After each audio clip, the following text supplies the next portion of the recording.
Corona వచ్చాక చైనాతో ఉన్నటువంటి ప్రాబ్లమ్స్‌ని దృష్టిలో పెట్టుకొని తీసుకొచ్చినటువంటిది మన దగ్గరకొచ్చింది యాపిల్.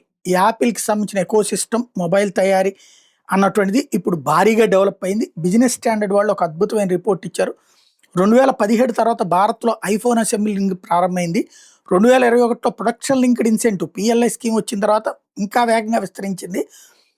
గత 5 ఏళ్లలో మాత్రమే యాపిల్ ఎకోసిస్టమ్ ద్వారా సుమారు 2.5 లక్షల డైరెక్ట్ ఉద్యోగాలు వచ్చినాయి ఇండియాలో. వీళ్ళలో 70% మంది మహిళలు ఉన్నారన్నది ఇక్కడ కీ పాయింట్.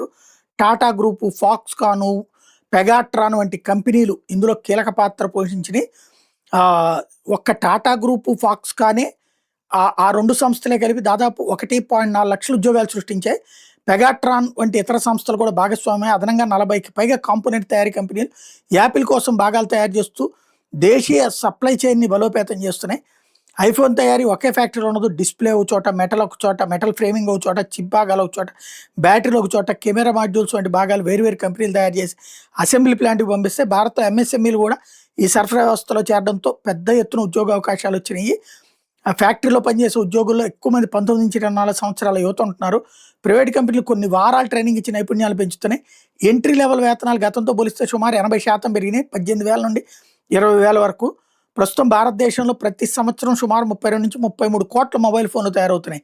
దేశంగా అమ్ముడే ఫోన్లో 99% కంటే ఎక్కువ భారత్‌లోనే తయారవుతున్నాయి.